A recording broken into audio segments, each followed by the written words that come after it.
Hey everybody, we're live on Zenny 62, and it is a singular, distinct pleasure to introduce my longtime friend Ignacio de la Fuente, former Oakland City Council member, Oakland City Council president, one of the people instrumental in bringing the Raiders back to Oakland. Knows a lot about Oakland, is running for mayor, and I promised him I'm going to talk less than he does. Because I could gush about all the things that he's done. He's a great guy, fantastic consultant, and not only that, knows the best place to get cuisine of various types in Oakland and around the world, and in Cuba, I might add. So, how are you? I'm doing well, my friend. How about you? I am better for having you here right now. In fact, you're on the front page of our YouTube. So there you go. Yeah. Hey, what motivated you? What was the aha moment where you said, I'm running for mayor? Zinni, as you know, I have lived in Oakland for almost 52 years of my life. I came to Oakland in 1971. I even remember the address, 933 Wood Street. That's what I came to when I came to Oakland. And as you well know, I have developed my life in Oakland, raised a family in Oakland, and represent people in Oakland. I'm a labor guy by trade, as you know, representing thousands of workers in Oakland. Oakland used to be a blue-collar town with thousands of jobs and hundreds of companies that provide manufacturing, industrial jobs that they help a lot of the people in Oakland build families, and feed families and send these kids to school. And unfortunately, we have lost all of that. But and again, as you well know, I had the privilege to serve in the city council from 1992 to 2012, almost 21 years in the city council. And I really thank the people of Oakland for giving me that privilege. As you well know, Oakland is divided by districts. You run by district from 1 to 7. I run in District 5, which is the Fruitville, San Antonio district of Oakland, central East Oakland. And we manage, working with people and with many other elected officials, we managed to bring that area back to life, to develop that area and create opportunities for businesses and increase our tax base and all of those issues that I work very hard on. I like to, not to sound blowing my own horn, but when you look at Oakland and you look at all the council members, with all due respect, you look at the fact that I can actually pinpoint some of the actual projects, some of the things that we did when I was there, working with people, from Untitled Chapter Learning Center to the Fruitville Transit Village, to many projects that I'm very proud of that. And being out of politics for 10 years, honest with you, the reason why I mentioned that I live in Oakland for 51 years, because I have seen the ups and downs of Oakland, the good and the bad. But I can tell you that I have never seen the things so bad. So watching as a private citizen for the last 10 years, hoping that the mayor and the city council will hopefully do something about being fair and being balanced with businesses, with residents, with tenants, with landlords, to be fair and balanced, and instead of raising taxes, to raise our tax base, bring businesses to Oakland. And unfortunately, that hasn't happened. And with COVID, things got absolutely worse, Zinni, as you know. So Oakland is, in my opinion, in a desperate situation. People cannot park their cars. People close their businesses early. Chinatown used to be one of the most vibrant areas of Oakland and open until late. You go to Chinatown at 4 o'clock nowadays, and it's absolutely deserted. It's absolutely empty. Why? Because people, seniors, are afraid to come out, afraid to go shopping, afraid to be in the streets. So as a person that always been a a leader, not a follower.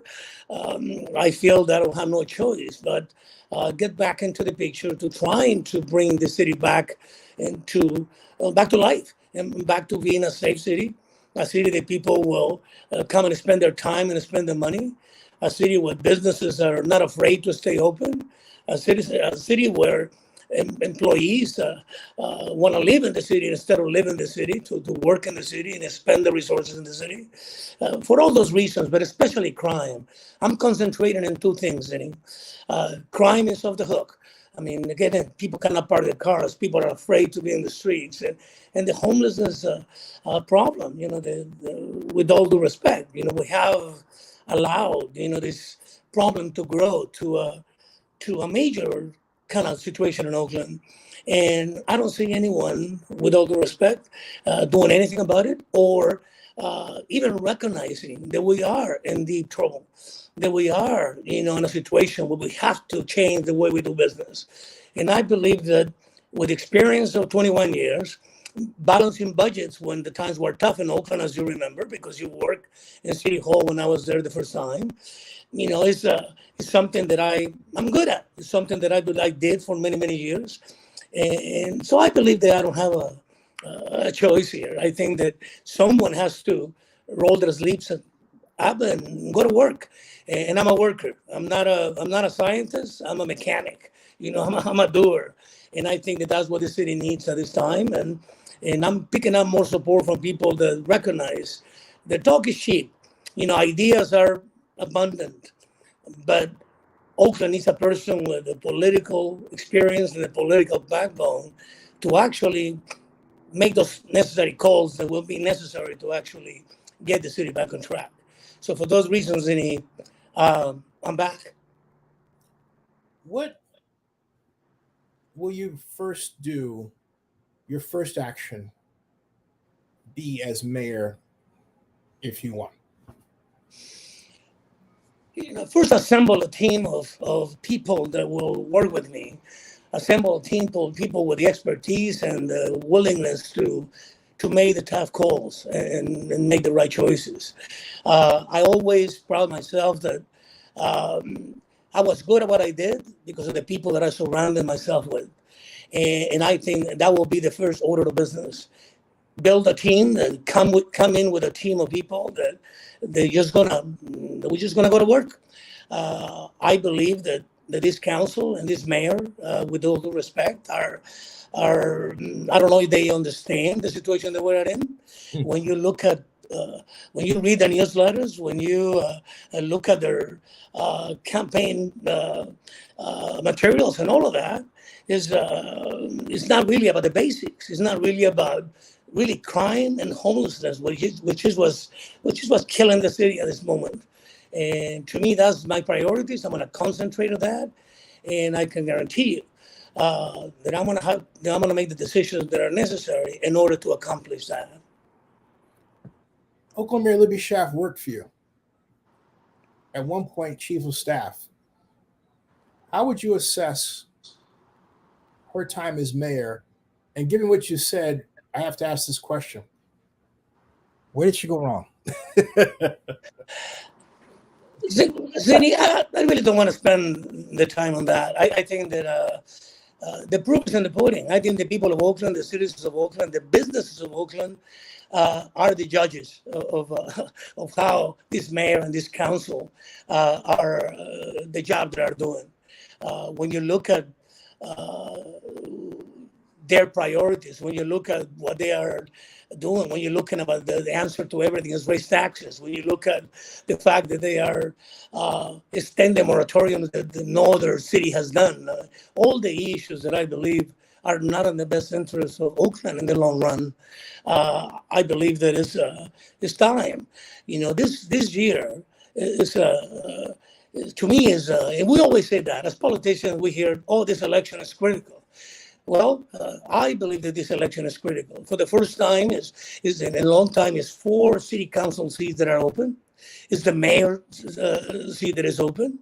I believe that it's going to be a dramatic change in Oakland. I think we have an opportunity to elect people that are balanced, that are fair, They bring something to the table, not just people that want to complain and want to fix whatever they think that was broken 100 years ago or 20 years ago.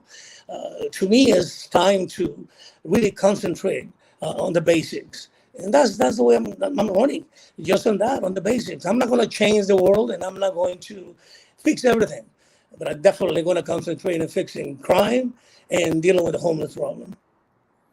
We're looking at, by some accounts, a deficit of 250 million and 500 million going forward. We'll have to adjust. How would you address that problem? We did it many times in the past. And at the end of the day, it's priorities. We cannot do everything. So we have to prioritize. It cannot be an excuse. It's always, the easy answer to some of the tough questions is resources. We don't have money. We need funding. We need this. We need that.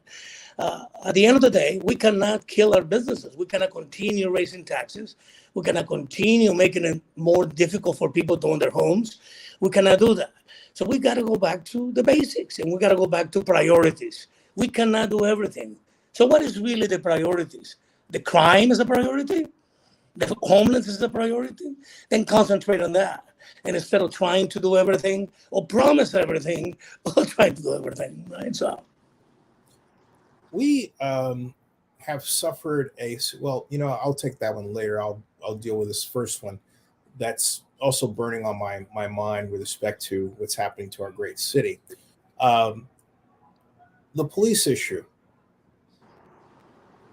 We've talked about defunding. It seems like that's waned. Now it seems like we're in the middle of reform. But as mayor, strong mayor, you'll be able to have significant influence, of course, on the police and what they do. What are your thoughts on the current police chief, and what do you want to see? What do you want to do with respect to how the police do their work? So back to priorities, right? I believe that the police department is definitely understaffed.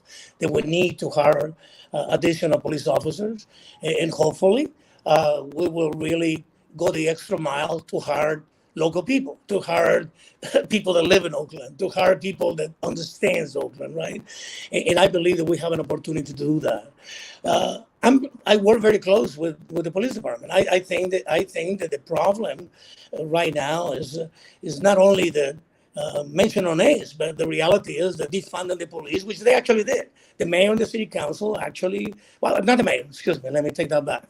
The city council actually took action to defund the police. They can change their tune now, but they did. $25 million, they put a $10 million back, but the reality is they did. But forget the number. It's the action, is the message about defunding the police and about not supporting the police. So first, what I will do is, again, priorities. We definitely have to hire additional police officers. That's one. Number two, you got to give them the political backup from the top for them to do their job, for them to feel confident that somebody has their back. Okay, that I'm going to make sure that we manage our resources and the police do their job in the way that all of us want them to do. Absolutely. But first, this is a crisis, and we need to recognize that, and we need to really go to work on that. So first, additional police officers, again, priorities. Second, I think that the political backing for them to actually do their job. And thirdly, provide the tools. And it's even additional technology that we have that is available that we can use to make sure that we maximize our resources, that we can really measure ourselves and how we are doing, right? That we are responsible, and that's the fact. And I think that again, back to priorities, that will be the first thing that I will do. Chief Armstrong is doing a good job. I mean, he's trying, but I can tell you that when you have a majority of your elected officials that are not really supported, they're always criticizing, they're always attacking the police, is just not a way to do things. It's not a way to get their commitment, to get their support, to get their energy. I can guarantee you then I'm going to do that. Shifting gears now to something that bothered me. When the NBA Finals were on, Oakland was invisible. And, for seemingly logical reasons, the Warriors weren't in Oakland anymore. Not only that, the Warriors have nothing in Oakland. No headquarters, no practice, nothing. Prior to that, we lost the Raiders. And now it looks like the A's have 1 foot out the door. Now, the common person watching this may think this has nothing to do with being mayor of Oakland. But if you take a look at Google Trends, which is a device online that tells you what people are searching for at any given time under certain words, you'll find that if you type Oakland and you look at the lifetime span of the volume of when number of times people have searched it on a regular basis, you will find that after 2016, it began to decline and it went down by 50%. And that was tied to the departure of the Raiders to Las Vegas because there's no Oakland Raiders anymore. And the Warriors no longer play in Oakland, they play in San Francisco. So the keyword changes. Point I'm making is that our recognition worldwide has been cut in half, which hurts our tourism.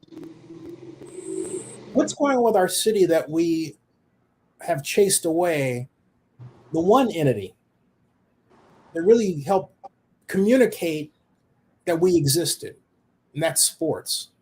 What's going on in your view, and are you going to try to get back, or is it worth worrying about? Absolutely. Let me tell you, I think that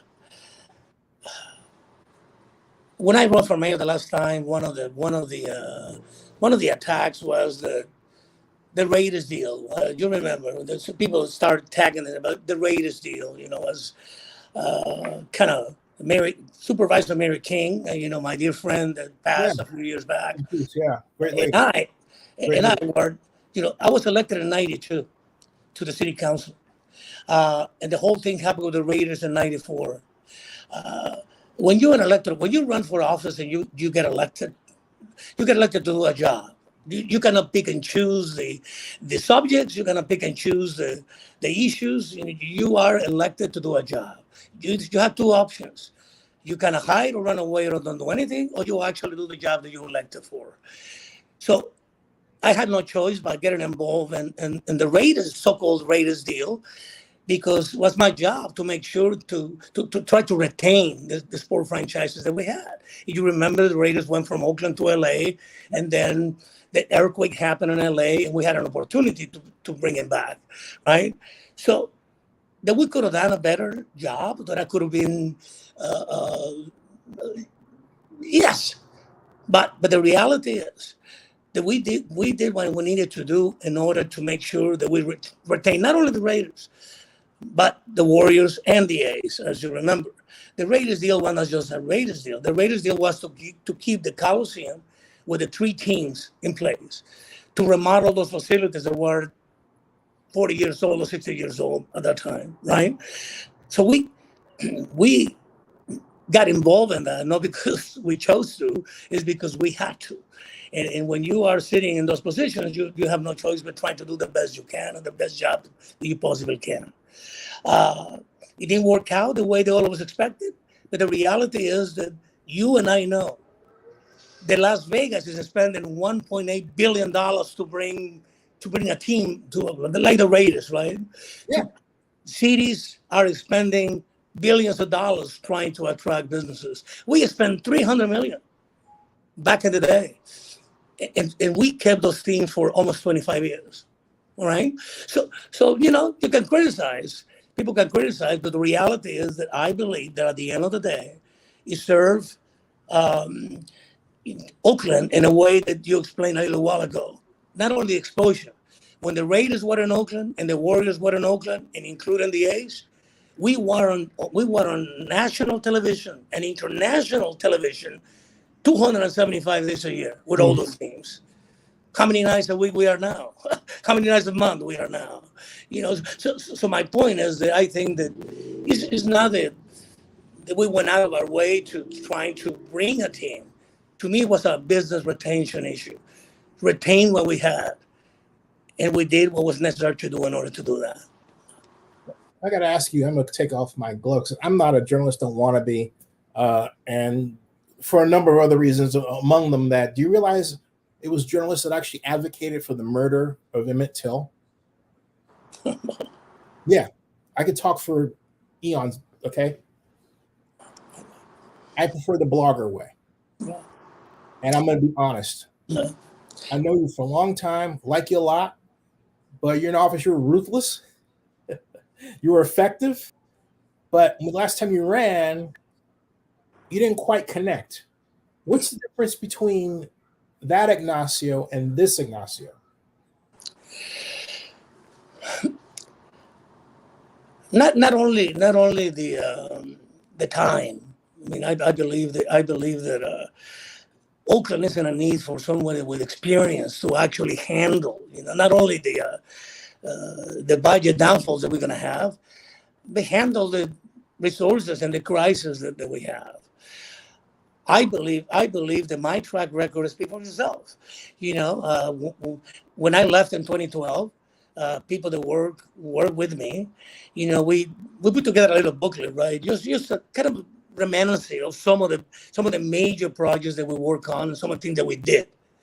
So what I encourage people to do, and why I believe that this time is different, Zinni, is because people are going to be able to see what I have already done, what I did when I have a track record, what I did when I was in the city council for 21 years, the positions that I took when I was city council member for 21 years, my ability to work with people and work with different members of the council. We have different people all the time, right? Because we have, change and some of the districts, during the time that I was president of the city council. And I always managed to work with people, to work with the majority of the city council. I have proven that. And we were able to approve projects, to get things done. When you look at downtown today, the reality is that those projects were entitled 10 or 15 years ago. Those projects were actually approved many, many years ago. So and now they came to fruition, right? And now you start seeing the result of a lot of that work. So I believe that that's talking about my experience, talking about my track record, talking about the times that are now. I think that people are realizing everywhere. Look what happened in San Francisco. Look what happened in some of the other cities. I think that the average normal citizen, the person that is not a political animal, that they are not there watching politics all the time, are tired of what's going on, are tired to see the cars broken into, are tired to see that it's not even an issue that neither the mayor or the city council really make it as a crisis.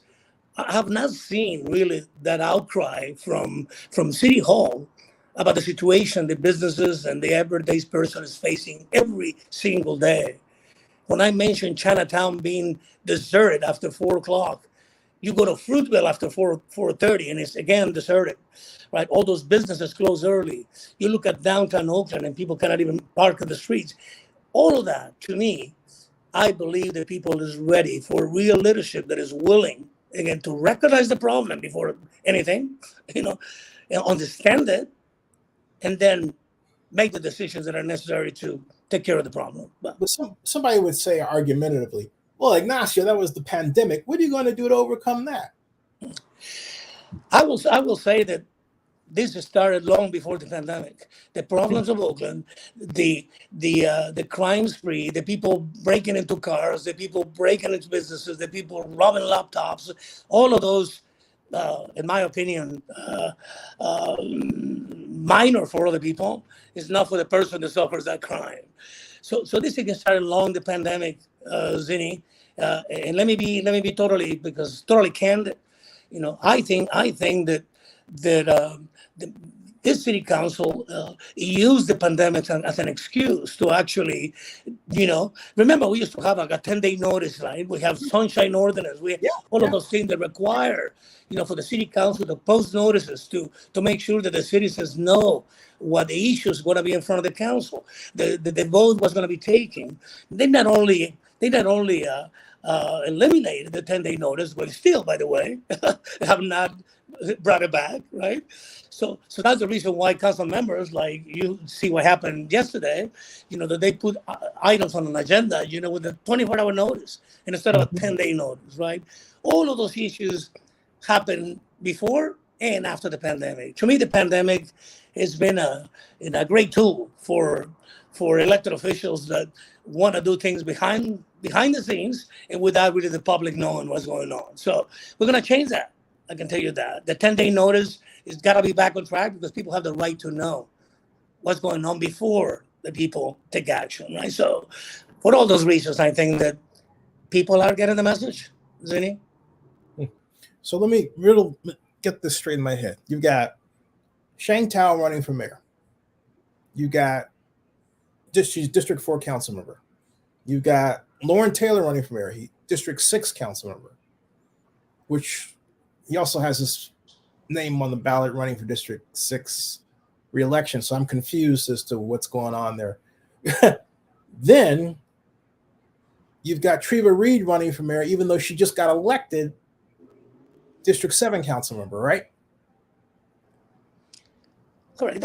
So you got 3 people who are new, arguably. Among them, Shang's been around because she worked for Rebecca, but they're still new in their positions for the most part. Someone could say, well, Libby was new and she ran and won. But you're coming in and you're saying, hey, look,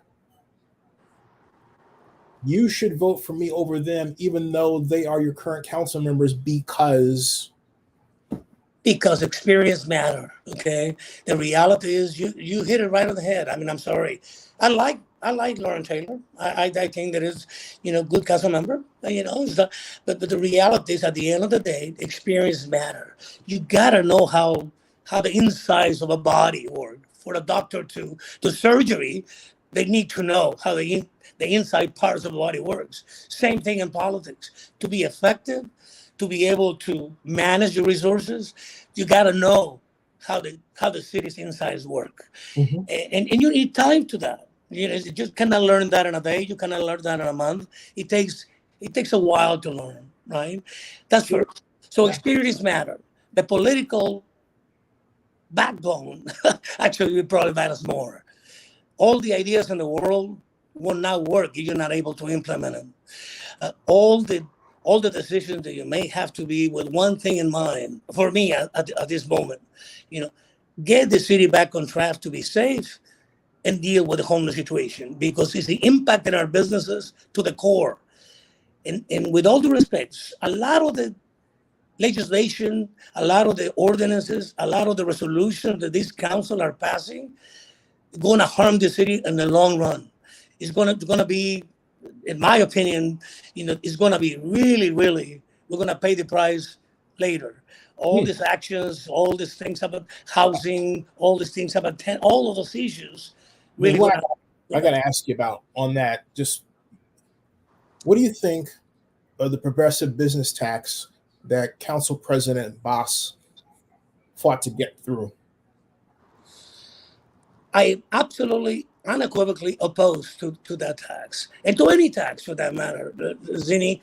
The reality is that when you look at the so-called progressive tax, in their mind, they are saying, we're going to exempt really small businesses. They're not going to be affected. We're just going after the big businesses. After the corporations and all of that. That progressive tax will raise the tax of, for example, Kaiser Permanente or Clorox more than 700%. Okay, I mean, to me, it's absolutely ludicrous and absolutely unacceptable that at this time, when post-pandemic, when businesses are closing, when you look at Lucas and many restaurants closing, where businesses are having this incredible challenge, And here we go. What's the answer? We're going to raise your taxes. Oh, yeah, it's a progressive tax. We're just going after the big corporations.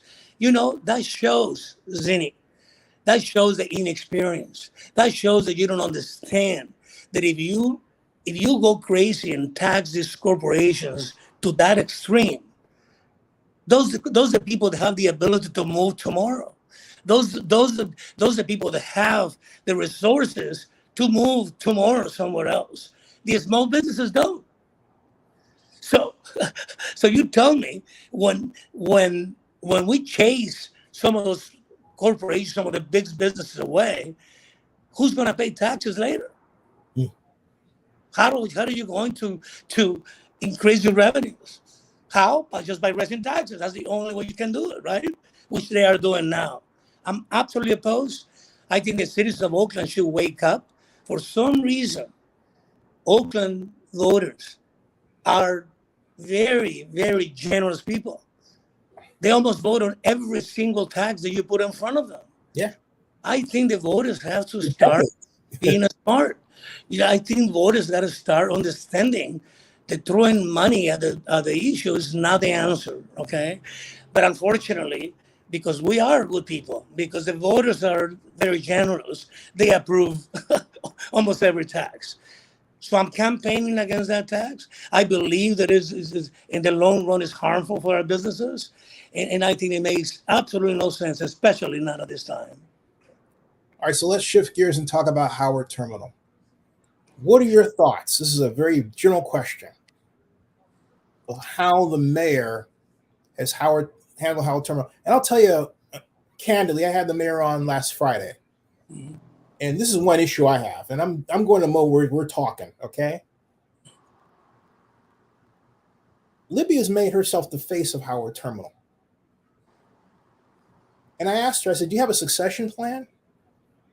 And she doesn't have one.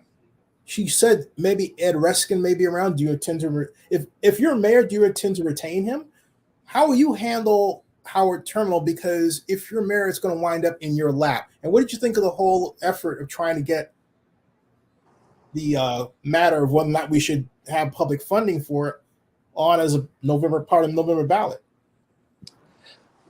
Well, back to your one of your original questions, right? You get elected and you have no choice.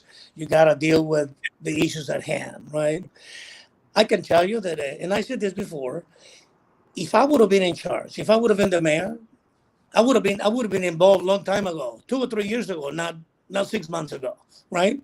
Or if I would have been the president of city council, I would have been involved 6 months ago, 8 months, not just a few months ago, okay? Having said that, if I would have been in charge, I would have not selected Howard Terminal. I don't know if you remember Robert Bob, but Robert Bob, when he was the city manager, he did an analysis of 7 different sites for the Ace, a new Ace stadium. Okay, so again, based on information, based on details, I can tell you that if I would have been in charge, I would have not selected Howard Terminal. But now we're here, and it's the last thing that we have in Oakland. Okay, and it's our responsibility, especially will be my responsibility, to make sure that we do whatever we can within our power to retain the A's. Mm-hmm. How? By not only working with obviously the team, right? But it's many ways to skin a cat. It's many people that can benefit from a major development in the waterfront. So you kind of gotta put pieces together to make sure that everybody's chipping in, that everybody's have a stake in the game, right? When you build a stadium, when you actually build a project. So to answer your question, my job now is, when I get elected mayor, will be to make sure that we retain the A's. The last team that we had. When I left the city council, it was 3. Now we are about to lose the last one. And I believe that probably, as you well know, my trade, my career has been a labor person. I'm a tough negotiator because that's what it required. I did that for 45 years of my life, and I learned tremendously. So I can tell you that I will be at the table so quick that it's make heads to spin. And we will make it happen. And instead of just talking, and instead of just obstructing, and instead of trying to blame other people, trying to create commissions, trying to kind of defer your power as an elected official. I'm running because I want to work and I want to get the job done. So I'm going to be in front of that. In defense of Mayor Schaaf, my god sister, she would say that she wasn't involved just in the last 6 months, but throughout the project. Her face has been out there. So what over that period of time has she not done to be effective, in your opinion? First, let me say, to the point where you would say, hey, I didn't see her except the last 6 months. Really, I don't want to get into that, because what's the point? I mean, the reality is that I'm telling you what I'm going to do. I'm going to tell you that I think that, like I said, if I would have been in an elected office, I would have been in the game long time ago. Not 6 months, not one of them. So that's as far as I'm going to go. I can tell you that I'm ready, because obviously, first you got to build a business relationship with people. That will be the A's, that will be the Raiders, that will be Clorox, that will be whoever. You got to build a relationship that you can talk, that you can actually have discussions about issues, not at the last minute, but overall. I could tell you, when Jerry Brown was mayor and I was the president of the city council, we make it our business go in and talk to businesses and meet with people. You did. Why? Because you got to understand the challenges of businesses facing every single day. You got to thank them for the jobs that they create in order to keep them in the city. One of the things that upset me the most, are you familiar with a company called American Brass and Iron on 73rd and San Leandro Boulevard? That company has been in that location 115 years, employed 180 people.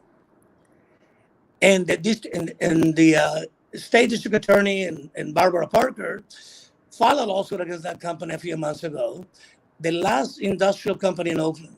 You know what the result of that is? They already announced that by the end of December, they're gone. They're going to Texas. So you tell me it's 180 jobs for people and families that get their paychecks out of that company. I bet you that some of these council members don't even know that's happening, right?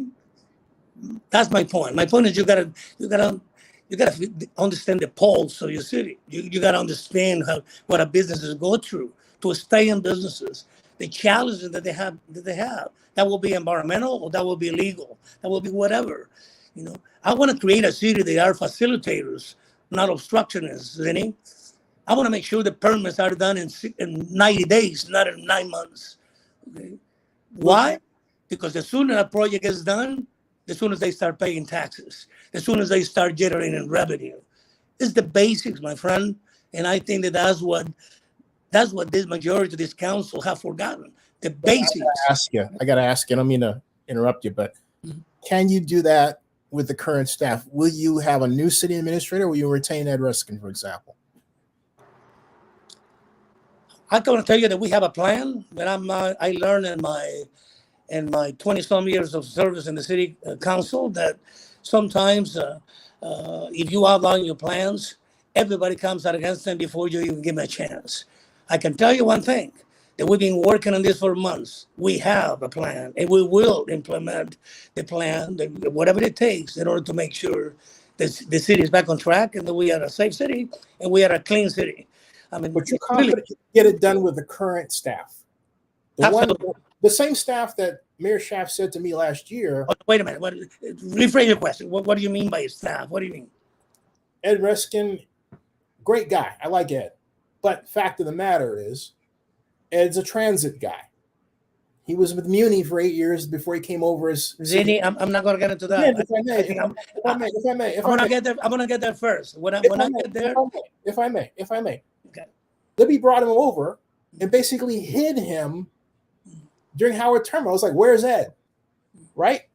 It was like, it was almost like a groundhog. I mean, never saw the guy. Okay? And so Libby made herself the face. And then she said on my program, that her staff did not have the expertise to appropriately do what is essentially redevelopment tax singular financing. She said that. Are you going to retain that same staff? I got to ask you. Again, Zinni, I'm not going to answer your question. I think that my job will be to, I'm going to be fair to people, but I can tell you that I think people that know me, and especially my staff, used to work with me and all that, people know that I'm a very fair guy, and people get a chance. I mean, if you don't live up to the expectations that I believe the citizens of Oakland are entitled to, then I'll do whatever is necessary to change that. But in the meantime, I want to make sure that I'm fair to people, that I work with people. You know, it's one of I believe that regardless of what some people think about, I'm a tough guy, this, that, or the other stuff, the reality is that for 20 some years, for 11 years, I've managed to stay president of the city council and work with people. And it will be no different this time. Okay. I believe that when you respect people, when you talk to people, when you compromise with people, when you are willing to take the lead, people follow. And that's what I'm ready to do. I know you may not have a plan that you're willing to roll out, but there is this big problem where the city has had to bring in contractors part-time, pay them not as much. There's been a great brain drain of people. Do you have a plan or thought as to how to change that or turn that around? Again, I think that out of, again, with all due respect to all the people running, I think that when it comes to experience and understanding, you know, the not only the budget, the allocations, you know, for key departments, for, again, back to priorities. I think definitely. I think there is in my opinion, there's no substitute for experience. Okay, I think that the mistakes that you make are learning experiences, so you don't make them again. The decisions you make sometimes to balance budgets change from year to year. Like now, to me is nothing more important to make sure that the city is safe. Nothing more important to make sure that we clean up the city. City is no reason. You tell me, I guess I'm going to ask a question. Why is it that Oakland has not only an increasingly devastating car shows, sideshows in the streets of Oakland, but all the cities don't have that problem? Why is it that we have... Everyone has it too. It's here. But yeah. not like Oakland. Many cities do, but I'm just telling you, not like us, right? Why? Because I think that Oakland has allowed people to do things in Oakland that they don't do anywhere else. We are more complacent than any other place, at the expense of other people. We're gonna work very hard to make sure that we deal with the homeless crisis that we have. But I can tell you one thing. We're going to help as many people we can, but not at the expense of businesses, not at the expense of residents, and not at the expense of other people suffering the impact of that. We got to be balanced, we got to be smart, and we got to be fair. And we're coming. As we close, how can people find out more about your campaign? www.delafuenteformayor.com. And I tell you, we have a team. I was actually typing that out. Okay. www. You said De La Fuente for Mayor 2022. Right? Yep. Okay. Oakland. 4 or 4? FOR? 4. Got it. Oh, the number 4. Okay. I'll text it to you after we hung up. Okay, I'll just type it out. Just watch I think you'll like what I'm about to do here, Ignacio. Something like that. Too small for my age, but yeah, I think so. I'm very sure Corina will correct you. So, let me see if she texts. Let's see. Yeah, no, she didn't. Not yet. Hey, Corina, you're slow on the draw. Yeah. Ignacio, you got to come back and talk some more, man. This is a good one. Anytime, bro. You know me, man. One of the things I think that what it makes me different is that I'm willing to take responsibility. I'm willing to make all the decisions. Some of them might not work, and then I will turn around and try to fix it. But I can tell you that my grandmother used to say, "If you don't make mistakes, that's because you don't make decisions." And I'm ready. There's one other question I have to ask you in fairness to the other people that have come on. It has to do with guns and gun control. Seneca Scott brandished a Glock. He's your counterpart. Derek Sue believes in open carry. And I espouse the idea that because the police weren't showing up to help people, and I know it's another staffing issue, that, hey, maybe it's a good idea that we allow open carry. But now, of course, we have this gun issue and a lot of mass shootings. How should we solve this problem? Do you think open carry is a good idea or a bad one? Zinni, I'm running for mayor. I'm not running for governor. I'm not running for president. I don't think there's anything I can do about those issues. Really, you can talk about them, but it's really I'm going to concentrate on the basics. Zinni. I'm going to concentrate on crime and homelessness. I'm going to concentrate on getting the city back on track. I'm going to concentrate on making this city functional for businesses to be able to build projects, to be able to get things done, open businesses, so we can increase our tax base. Not by raising taxes, but by raising our business tax base, right? Which is, in my opinion, the smart way to do it. Right. So that's what I'm going to concentrate on. So I know there's bigger issues and all of that, but I think that I want to be real and I want to be basic and I want to stay in that line. Okay. Come on back, man. Let's talk some more. Anytime, my friend. Okay. We got to talk about the Raiders too. We have to bring Elihu on and talk about all the other stuff that, the other Oakland. But folks, thank you very much for joining me. And again, thank former Oakland City Councilmember Ignacio de la Fuente for joining me. Ignacio, stick around in the background. Folks, subscribe to Zinni62 on YouTube and bookmark oaklandnewsnowblog.com. That ends this broadcast.